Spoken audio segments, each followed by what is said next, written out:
হে viewers, happy Sunday. আজ Sunday special মেনুতে ছিল ডেলিশিয়াস চিকেন মালাই কোফতা। অনেকের বাড়িতে চিকেনের সলিড পিসেসগুলো থেকে যায়, তাই আজ সেগুলো দিয়েই কোফতা বানিয়েছি। তাহলে এখন ঝটপট করে দেখে নাও সেটা আমি কিভাবে বানিয়েছিলাম। প্রথমে একটা বড় মিক্সিং জারের মধ্যে চিকেনের সলিড পিসেসগুলো দিয়ে তার মধ্যে একে একে দিয়েছিলাম পেঁয়াজ, আদা, রসুন কুচি, দিয়েছিলাম ঝালের জন্য কিছুটা লঙ্কা, দুটো স্লাইস ব্রেড জলে ভিজিয়ে চিপে জলটাকে বের করে মিক্সিতে দিয়েছিলাম। এরপর দিয়েছিলাম নুন, গরম মশলা আর গোলমরিচ গুঁড়ো। এগুলোকে গ্রাইন্ড করে একটা পাত্রে ঢেলে নিয়েছিলাম। তারপর আবারও দিয়েছিলাম সামান্য অরিগানো আর চিলি ফ্লেক্স। এটা যেহেতু চিকেন মালাই কোফতা, তাই মালাই অর্থাৎ ফ্রেশ ক্রিম তো দিতেই হতো। তো যখন আমি মিক্স করেছিলাম তখনই দেওয়ার কথা ছিল, আমার কাছে ছিল না বলে আমি দিতে পারিনি। তাই ঝটপট করে জেপ্টোতে অর্ডার করেছিলাম ফ্রেশ ক্রিম, আর সেটা 6 মিনিটের মধ্যে চলেও এসেছিল। নিচে ডেলিভারি দাদা চলে এসেছিল আর আমি রিসিভ করে নিয়েছিলাম ফ্রেশ ক্রিম। আর সেটা হাতে পাওয়া মাত্রই আই এম ভেরি রিলিভড, কারণ মালাই কোফতা বানাচ্ছিলাম আর সেটাই আমার কাছে ছিল না। এবার সেই ফ্রেশ ক্রিম দিয়ে চিকেনটাকে আবার মেখে নিলাম, আর সেই চিকেনের মন্ড থেকে একটু একটু করে চিকেন নিয়ে কোফতাগুলোকে বানালাম।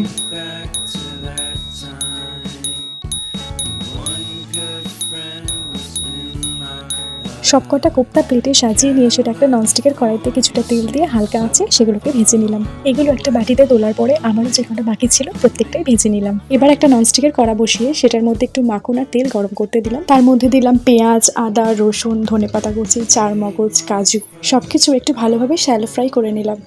এবং এগুলো ঠান্ডা করে একটা মিক্সিং জারের মধ্যে রেখে তার মধ্যে দিলাম সামান্য ফ্রেশ ক্রিম। এবার সবকিছু গ্রাইন্ড করে নিলাম। তারপর আবারও একটা ননস্টিকের কড়া বসিয়ে তার মধ্যে দিলাম সামান্য সাদা তেল, আর তার মধ্যে দুটো এলাচ, দুটো লবঙ্গ আর একটা দারচিনির টুকরো। গোটা গরম মশলা নাড়াচাড়া করে যে পেস্টটা আমি তৈরি করেছিলাম সেটা দিয়ে দিলাম গরম তেলে, এবং গ্রাইন্ডারটা ধুয়েও সামান্য জল দিয়ে দিলাম। এরপরে একে একে দিয়ে দিলাম মশলা, লঙ্কা গুঁড়ো, হলুদ গুঁড়ো এবং জিরের গুঁড়ো। কিছু কিছু ইনগ্রিডিয়েন্টস দিতে দিতে আমি ভালোভাবে মশলাগুলোকে নাড়িয়ে নিচ্ছিলাম যাতে কড়ার তলায় না লেগে যায়। তারপর আবারও দিলাম নুন আর গরম মশলা গুঁড়ো। এগুলোকে সামান্য একটু নাড়াচাড়া করে আবারও দিলাম গোলমরিচ গুঁড়ো এবং সামান্য চিনি। মশলাগুলো ভালো করে মিশিয়ে নেওয়ার পরে তার উপরে দিলাম টক দই। সেটা দেওয়ার পরে ভালো করে মিশিয়ে নিয়ে আবার দিয়ে দিলাম রুম টেম্পারেচারে রাখা দুধ। তারপর খুন্তি দিয়ে ভালো করে নাড়াচাড়া করলাম। তারপর দিলাম ফ্রেশ ক্রিম। কিছু কিছু মশলা দিচ্ছি আর খুন্তি দিয়ে ভালো করে নাড়াচ্ছি যাতে তলায় না লেগে যায়। এগুলোর পরে দিয়ে দিলাম তৈরি করে রাখা চিকেন কোফতাগুলো। গ্রেভির সাথে চিকেন কোফতা ভালো করে মিশিয়ে নেওয়ার পরেই দিয়ে দিয়েছিলাম রোস্টেড কাসুরি মেথি আর সামান্য গরম মশলা। চিকেন কোফতার সাথে সবকিছু ভালো করে মিশিয়ে নেওয়ার পরে আবারও দিয়েছিলাম ফ্রেশ ক্রিম। সেটা একটু ফুট ধরলেই গ্যাসটা বন্ধ করে দিয়েছিলাম আর দিয়েছিলাম এক টুকরো মাখন। ব্যাস